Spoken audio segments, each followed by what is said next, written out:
네, 할렐루야. 오늘 이 화요일 새벽에 나오신 여러분들 주님의 이름으로 환영합니다. 우리 지난 말씀에서는 디모데전서 6장 3절에서 5절 말씀을 통해서 그리스도인은 성경을 읽어야 한다, 주님의 말씀을, 진리의 말씀을 읽어야 함에 대해서 나눴습니다. 그런데 성경을 읽지 않았을 때 연쇄적으로 일어나는 반응들이 있다고 말씀드리지 않았습니까? 그 첫 번째가 교만해진다. 내 뜻과 그리고 내가 가진 경험만을 가지고 모든 길을 내가 설정하기 때문입니다. 그래서 하나님보다 내가 더 정확하다라고 말합니다. 그러면서 어떻게 됩니까? 그 다음에 연쇄 효과로 진리에 대해서 잃어버린다라고 말합니다. 투기와 분쟁과 비방과 악한 생각, 이런 부패해진 마음들이 내 속에서 일어난다라고 말씀드렸습니다. 그리고 나서 일어나는 것이 무엇입니까? 내 마음이 부패해지죠. 그리고 나서 진리를 잃어버리게 된다. 즉 진리에 대해서 무지해지고, 그 진리에 대해서 무지해지니까 다툼과 알력, 다른 사람과의 끊임없는 의견의 충돌들이 일어난다라고 6장 3절에서 5절 말씀을 통해서 알아봤습니다. 여러분, 그 시작점이 어디 있습니까? 성경을 읽지 않았을 때, 진리에 대한 경건의 교훈을 따르지 않았을 때 그 모든 시작이 있다라고 말했습니다. 100번 1000번을 말해도 그리스도인은 성경을 봐야 합니다. 꾸준히 봐야 합니다. 그리스도의 말씀을 우리는 분명하게 사모해야 합니다. 말씀의 양식을 얻어야 우리의 영혼이 배부를 수 있게 되고, 그리고 그 배부름을 통하여서 기도를 하며 우리는 그 배부름을 소화해야 합니다. 그리고 소화한 다음에 우리는 무엇을 해야 됩니까? 힘을 얻었으니 이제 살아가야 하죠. 주님의 말씀대로 살아가야 하고, 주님이 가르쳐 주신 그 가르침을 따라서 삶을 살아가는 저와 여러분이 되기를 주님의 이름으로 소망합니다. 오늘 말씀의 제목을 이렇게 정했습니다. 그리스도인의 삶의 중심. 사람에게는 사람이 중요하게 생각하고, 그리고 그 중요한 대로 살아가는 어떤 중심축이라는 것이 있습니다. 어떤 사람은 그 중심축이 가족이 될 수도 있고요, 또 어떤 사람은 일이 중심이 될 수도 있습니다. 또 어떤 사람은 소유하는 것이 내 삶의 중심이라고 말할 수도 있습니다. 또 어떤 사람은 내가 중요하다라면서 자기 중심으로 살아가는 사람도 있습니다.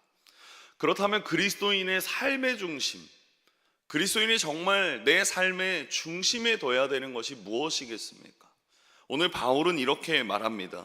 본문 17절 말씀입니다. 내가 이 세대의 부한 자들을 명하여 마음을 높이지 말고 정함이 없는 재물에 소망을 두지 말고 오직 우리에게 모든 것을 후히 주사 누리게 하시는 누구에게 두어야 됩니까? 하나님께 둬야 되죠.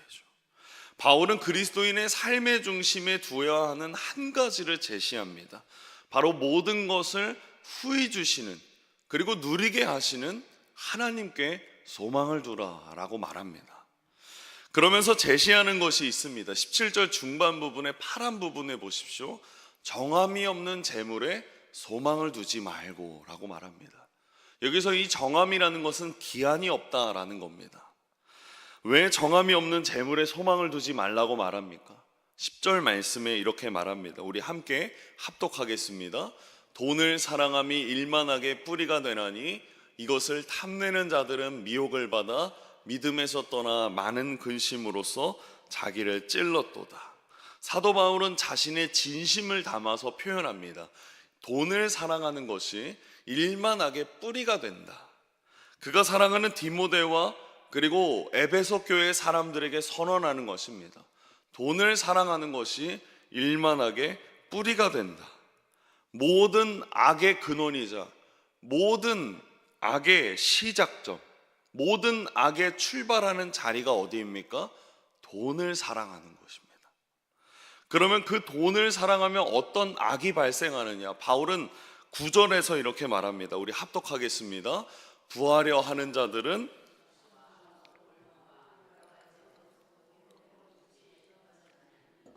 곧 사람으로 파멸과 멸망에 빠지게 하는 것이라. 제가 이 부분을 세번역 성경에 보니까 조금 더 자세히 나눌 수 있어서 세번역 성경으로 다시 읽으면 이렇습니다. 그러나 부자가 되기를 원하는 사람은 유혹과 올무와 여러 가지 어리석고도 해로운 욕심에 떨어집니다. 이런 것들은 사람을 파멸과 멸망에 빠뜨립니다. 이를 줄여서 말하자면요, 돈을 사랑하게 되면 우리가 유혹에 취약한 체질이 된다라는 것입니다.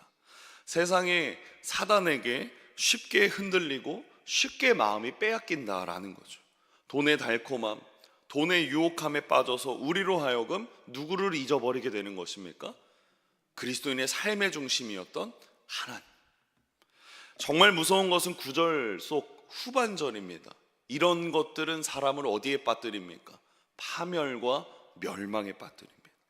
돈을 사랑하게 되면 파멸과 멸망에 빠지게 된다라는 것입니다. 그리스도인의 파멸이자 멸망이 무엇이겠습니까? 하나님보다 돈을 사랑하게 되면 우리는 영원한 구덩이에 빠지게 된다라는 것입니다. 이 본문을 놓고 제가 이 말씀을 준비하면서 스스로도 계속해서 걸림이 되었습니다. 왜냐하면 여전히 돈을 사랑하고 돈을 의지하는 순간들이 저에게도 너무나 많이 있기 때문입니다. 그래서 고민하는 것이 돈을 사랑하게 되는 이유에 대해서 좀 정리해 봤습니다. 그 정리하는 순간들, 그 6가지가 있는데 여러 가지로 말할 수 있지만 저는 이렇게 정리했습니다. 돈을 사랑하게 되면 어떻게 됩니까? 편안해지고, 돈이 있으면 안락해집니다. 돈이 있으면 버스 안 타고 택시 탈 수 있고, 택시 안 타면 또 내 차 탈 수 있고, 또 거기서 돈이 더 많아지면 어떻게 됩니까? 내가 운전 안 합니다. 누군가를 시켜서 고용할 수 있게 되죠. 세상 참 편안해지지 않습니까? 또 돈만 있으면 많은 문제들이 해결이 되지 않습니까? 사업의 문제, 또 어떤 건강의 문제, 의식주에 대한 문제 등등. 또 돈이 있으면 덜 불안해지고 염려와 근심이 없어집니다. 아예 적어집니다. 미래 계획을 세우는데 내 마음대로 할 수 있을 것 같고, 누군가의 눈치 같은 거 보지 않게 됩니다. 이러한 이유들, 그런 것들을 살펴봤을 때 그러면 이제 그리스도인으로서 어떻게 살아가야 될까? 한 명의 설교자로서 돈을 사랑하십시오라고 말할 수도 없고, 또 그 속에서 어떻게 하면 이 돈을 지혜롭게 사용할 수 있을까? 그 고민 속에 있을 때 감리교 창시자인 존 웨슬리 목사님이 그 돈에 대한 지혜로운 권면들을 알려주셨습니다. 그분의 일기이자 그분의 말씀하신 설교집을 찾아보니까 그분이 돈에 대한 마음과 자세를 이렇게 여러 가지 면으로 알려주셨는데, 그 중에 제가 3가지만 여러분에게 소개해 드리려고 합니다. 그분이 정한 건전한 재물관, 건전한 경제윤리, 우리 감리교에서 가르치고 있는 그 마음과 자세를 이렇게 말합니다. 그 첫 번째는 바로 이것입니다. 할 수 있는 대로 많이 벌라.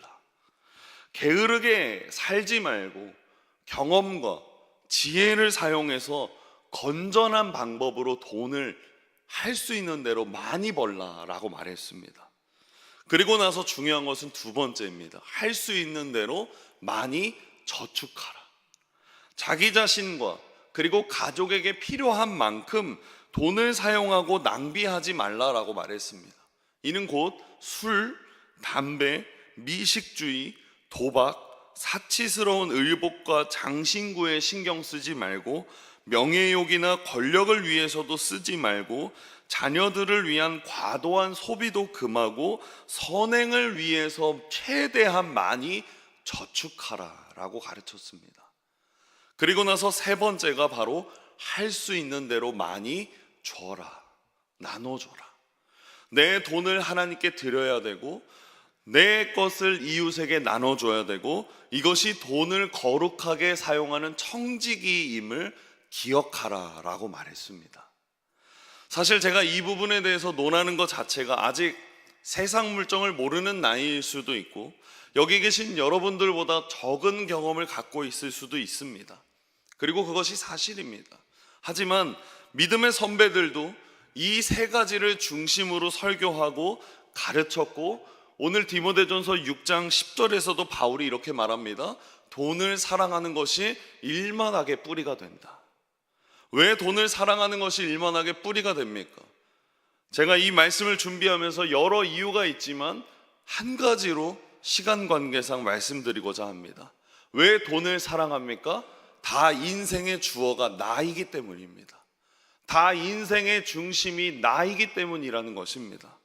내가 편안해야 되고 내가 안락해야 되는 것, 마치 인생의 주체가 나이고 인생을 만드는 것이 나이고 인생을 만드는 것이, 인생을 살아가는 모든 중심이 내가 되기 때문이라는 것입니다.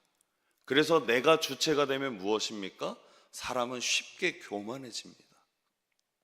여기서 교만해진다라는 것은 하나님 말고 내 멋대로 살겠다라는 것입니다. 하나님을 믿지 않는 결정적인 증거라는 것이죠. 그래서 세상은 돈이 필요하다라고 얘기하는 것입니다. 하나님이 없다고 생각하면 돈을 가장 중요한 것이 되는 것이 세상이기 때문입니다. 그저 내 인생은 내가 해결해야 되고 내가 감당해야 된다라고 말하기 때문에 자연스럽게 어떤 결론이 나옵니까?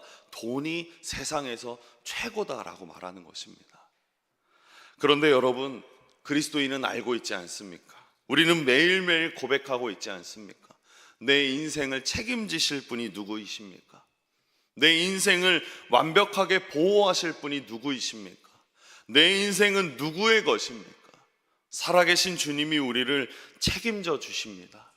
담임 목사님께서도 일전의 설교에서 돈은 그저 사용의 대상이고 필요에 의한 도구라고 말씀하셨습니다. 주님이 돈을 우리에게 부어주셨다면, 부하게 주셨다면 우리는 이를 어떻게 사용할지, 주님이 원하시는 곳에 사용할지 고민해야 됩니다. 때로는 그것이 선교가 될 수 있고, 때로는 그것이 구제가 될 수 있고, 때로는 그것이 교회에서 필요할 때에 사용되는 귀한 물질이 될 수도 있습니다. 그저 나에게 물질은 도구이고 나에게 부어주시는 하나님이 일하시는 통로 중에 하나라는 것입니다. 그런데 돈이 섬김의 대상이 되고 돈의 욕심이 되면 그것은 곧 우상 숭배가 된다라는 것입니다. 히브리서 13장 5절입니다. 우리 같이 함께 합독하겠습니다. 돈을 사랑하지 말고 내가 결코 너희를 버리지 아니하고 너희를 떠나지 아니라 하셨느니라. 돈을 사랑하는 것은 곧 하나님을 완전히 무시하는 것입니다. 왜 무시하는 것입니까? 후반절 부분에 보십시오. 내가 결코 너희를 버리지 아니하고 너희를 떠나지 아니하리라. 그래서 이 신앙을 가진 사람, 하나님이 결코 또 버리지 아니하시고 하나님이 결코 우리를 떠나지 않는다라는 것이 확실한 사람은 6절에서 이렇게 말합니다. 주는 나를 돕는 이시니 내가 무서워하지 아니하겠노라. 사람이 내게 어찌하리요. 결코 우리를 버리지 않으시고 우리를 떠나지 아니하시는 주님이 저와 여러분 안에 계십니다. 그 주님이 우리를 도와주시니 어떤 사람도 우리를 해할 수 없다라는 것입니다. 그러므로 그리스도인의 삶의 중심에 무엇이 있어야 됩니까? 하나님께 소망을 두시는 저와 여러분이 되기를 소망합니다. 인생을 살다 보면 우리가 분명히 돈이 필요하고 돈을 의지하고 싶어질 때 그때의 소망을 하나님께 두시기를 바랍니다. 이것은 제가 만든 방법이 아니라 사도 바울이 오늘 본문에서도 말해주고 있는 방법입니다. 우리 본문 17절 말씀 우리 다시 한번 우리 합독하겠습니다. 내가 이 세대의 부한 자들을 명하여 마음을 높이지 말고 정함이 없는 재물에 소망을 두지 말고 오직 우리에게 모든 것을 후히 주사 누리게 하시는 하나님께 두며. 여러분, 이 빨간색 부분만 보면 무슨 글자가 나옵니까? 소망을 하나님께 두며. 우리가 돈이 있으면 좋겠다라는 것은 돈에 소망을 두는 거 아니겠습니까? 돈이 있으면 내가 더 큰 일을 할 수 있을 것 같다. 돈이 있으면 내가 우리 가족 더 좋은 거 누릴 수 있게 했을 것 같다. 또 내가 돈이 있으면 우리 자녀들 좋은 학원 더 많은 것을 보내줄 수 있을 것 같고, 이런 생각이 올라올 때마다 여러분 그 자리에 소망을, 그 소망에 하나님을 두시기를 소망합니다. 우리 일터에 우리 가정에, 우리 회사에 하나님이 더욱 역사하시면 좋겠다라고 외치시는 저와 여러분이 되기를 소망합니다. 그래서 아까 봤던 그 6가지의 그 돈이 있으면 좋은 이유들, 그 6가지에 하나님을 두면 어떤 일이 벌어집니까? 하나님을 두면 편안해집니다. 안락해집니다. 아멘이십니까? 여러분, 돈이 있다고 다 편안하고 안락하다면 부자들은 자살하거나 우울증에 걸릴 이유가 어디 있겠습니까? 그런데 많은 부자들이, 특별히 세상에 가질 것 다 가진 사람들이 우울해하고 불안해하고 자살하는 모습들을 우리는 뉴스를 통해서도 쉽게 볼 수 있지 않습니까? 돈이 결코 우리에게 편안함과 안락함을 주지 않습니다. 그런데 사단이 우리로 하여금 착각하게 만들죠. 하지만 그 자리에 하나님이 계시다면, 하나님께서는 우리를 편안하게 하십니다. 하나님은 우리를 분명하게 안락하게 만드시는, 완전한 평강을 누리게 하시는 분은 하나님이십니다. 그러므로 우리가 그것을 소망하는 그리스도인이 되기를 소망합니다. 두 번째로 무엇입니까? 하나님이 계시면 모든 문제는 해결됩니다. 이것은 망상이요 주문이 아닙니다. 하나님은 전지전능하신 분이십니다. 때로 하나님이 그 문제 해결을 위해서 우리에게 돈으로 일하실 때도 있고 사람을 붙여주실 때도 있지만 절대 돈이 모든 문제 해결의 만능이 아니라는 것입니다. 세 번째가 무엇입니까? 돈이 아니라 하나님이 계실 때 우리는 덜 불안해지고 염려와 근심은 사라집니다.